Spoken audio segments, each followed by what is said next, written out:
February 12th, 2021, Friday of the 5th week in Ordinary Time.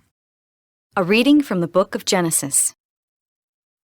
Now the serpent was the most cunning of all the animals that the Lord God had made.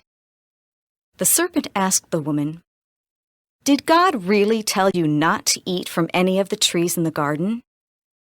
The woman answered the serpent, "We may eat of the fruit of the trees in the garden. It is only about the fruit of the tree in the middle of the garden that God said, 'You shall not eat it or even touch it, lest you die.'"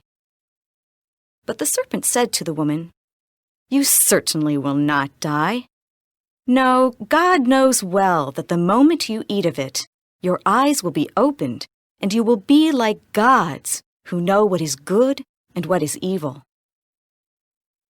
The woman saw that the tree was good for food, pleasing to the eyes, and desirable for gaining wisdom.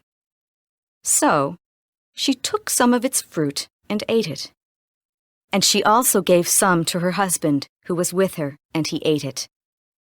Then the eyes of both of them were opened, and they realized that they were naked. So they sewed fig leaves together and made loincloths for themselves.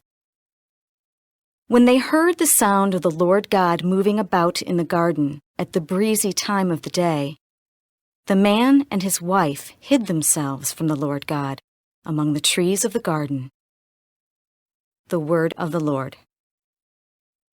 Responsorial Psalm. The response is, "Blessed are those whose sins are forgiven. Blessed is he whose fault is taken away, whose sin is covered. Blessed the man to whom the Lord imputes not guilt, in whose spirit there is no guile. Blessed are those whose sins are forgiven." Then I acknowledged my sin to you. My guilt I covered not. I said, "I confess my faults to the Lord," and you took away the guilt of my sin. Blessed are those whose sins are forgiven. For this shall every faithful man pray to you in time of stress. Though deep waters overflow, they shall not reach him. Blessed are those whose sins are forgiven. You are my shelter. From distress you will preserve me. With glad cries of freedom you will ring me round. Blessed are those whose sins are forgiven.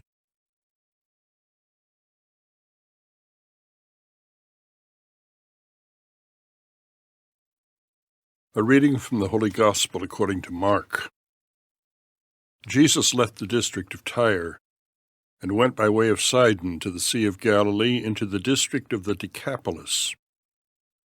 And people brought to him a deaf man who had a speech impediment and begged him to lay his hand on him. He took him off by himself away from the crowd. He put his finger into the man's ears and, spitting, touched his tongue. Then he looked up to heaven and groaned and said to him, "Aphathatha," that is, be opened. And immediately the man's ears were opened. His speech impediment was removed, and he spoke plainly. He ordered them not to tell anyone. But the more he ordered them not to, the more they proclaimed it. They were exceedingly astonished, and they said, "He has done all things well. He makes the deaf hear, and the mute speak." The Gospel of the Lord.